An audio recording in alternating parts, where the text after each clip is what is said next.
What's up there? This is Mr. Mike Kaufman. In this video, I'm going to give you a tour of the MacBook Bootcamp that I designed so that you can take some of these ideas and incorporate them into your own boot camps that you will set up for your own students or staff. Now, in the description below the video, there is a link to my blog post that goes into a little more depth on some of the how-tos, as well as gives you some videos on how to set this up. And then finally, if you reach out to me on Twitter or through my blog, I'm also happy to share some of the resources that I have. I can share my Google Drive folders with you that have some of the forms and some of the badges that you can then use for your own, or at least get a sense of what they look like on the back end. I'm more than happy to share that with you so you don't have to reinvent the wheel. All right, so a general tour of the boot camp. You can see here we set it up as sort of like a micro-credential badging design or organization where there are 6 basic badges that students had to earn, as well as then 5 advanced ones that they could work through. Now, underneath the home page, I did create a directions page. I created a video that sort of explicitly walked through the students on how to get this boot camp completed. And then for this, we did give a grade for students, so I have a little bit about the grading policy. I also added in, on the last day, I kept this page hidden, and then I made it visible for the last day, just a feedback form. I find this just a super important step anytime I design units or lessons for my students. I always like to get their feedback to see how I can make it better. I find them honest, and they typically point out stuff that I know that didn't go really well, but often they also point out some of the things that I didn't realize didn't work out, and then they often have great suggestions on how to make it better. Now, for this public bootcamp site, I also provided the answer key and codes, and this obviously is not for the students, and this page is hidden for the students, but I showed it here for you. That way you can complete some of the tasks, and that'll make a little more sense in a second when we go to complete one of the tasks. Now, how were each task set up? We'll start off here in digital citizenship. Right, we've got some directions up top.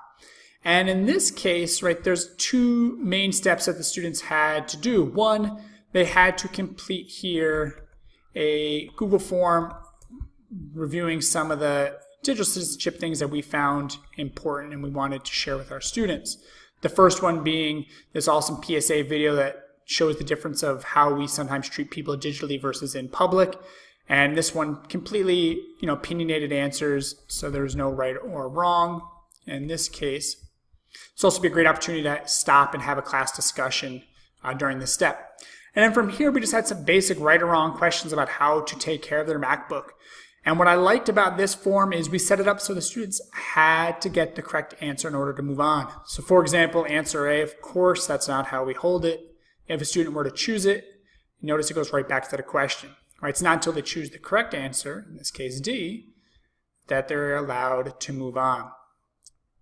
And then the second task in this case was to take a picture at home with our digital citizenship agreement form with their parents and then submit it. And again, I have a video here so students know what they're doing. Now, this is the only badge where students did not need some direct teacher check-in. The next one, for example, setting up Chrome, can leave that site. Students again had a variety of tasks, right? And then, for example, they had to watch some basic video on setting up the Chrome and personalizing Chrome.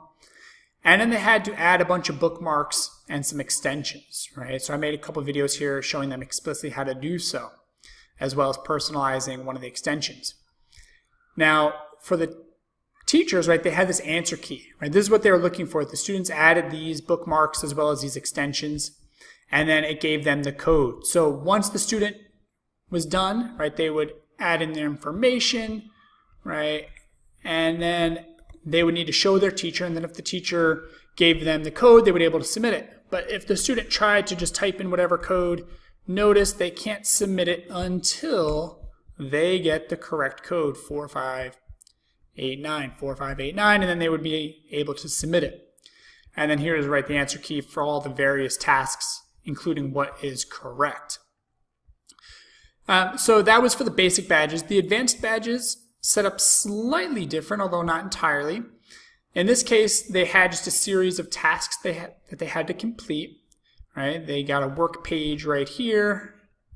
and then a series of formatting tasks, for example, that they had to use with Google Docs. Now, we purposely didn't give them any tutorial videos because we wanted students to be able to find solutions and find the answers on their own, right? This being, for us, the definition of being an advanced user of technology, right? You just don't follow videos, you're able to then find solutions to your problems. And students had to then come through and do some random formatting. Some of the stuff which, we wanted them to be able to do, some of the things are pretty random. For example, playing tic-tac-toe with special characters. But either way, once the student is done, again, they would go to submit the form, right? Type in their email address, first name, last name, paste the link of it, and then again, they would have to show then the code to the teacher. They'd have to show their doc to the teacher, have the teacher check off whether they were correct before they got the code. Again, I loved this part of it because it gave that human feedback, which is so important in student learning, and gave each teacher the opportunity to check in and really see whether the students understood it or not, and either checked them off and gave them the code or had sent them back to do some additional work. Now, the only last thing I do want to show you is some of these last challenges, which are set up slightly different. In this case, I wanted students practicing with My Maps as well as Google Earth, and then they had to, after they completed the task, answer some series of questions using their My Maps. Now, in this case, there was no need for a teacher to check over their work. Instead, I used the add-on Certify-em and ensured that students would only receive their certificate, their badge, right, when they received 100%. Right, so collect view score, they scored a 20%, so what they'd have to do is refresh the page and attempt it again. Now, to keep track of all their work, obviously on the back end, I have all of students' answers and evidence of their completion through the forms and through the sheets. And then students would be then emailed, right, their certificates. So for example, that Google My Maps wizard, as soon as you scored 100%, they would get emailed, right, certificate of their completion. Now, Certify-em does not allow you to personalize your certificate, but for the other tasks, for example, on the Google Docs, right, you can see that it's personalized, right? In this case, the student was named MS. It has their email and the timestamp of when they completed it. And that way students could keep track of completing all their work. Now, how to set all this up again is check out the blog post. I have videos on how to get this set up and running. All right. So that is it. That's a tour of my MacBook Bootcamp. Again, it's a great way to use this badge, my credential system, to get students to work at their own pace, to master some of those basic tech skills or advanced tech skills that they need in order to be successful in your class or at your school. Again, check out the description to my blog post. Find me on Twitter. If you want any of these resources, just reach out to me. I will gladly share them, so that way we can get students all over, right, completing these boot camps and becoming experts in the technology that they need to learn. Good luck.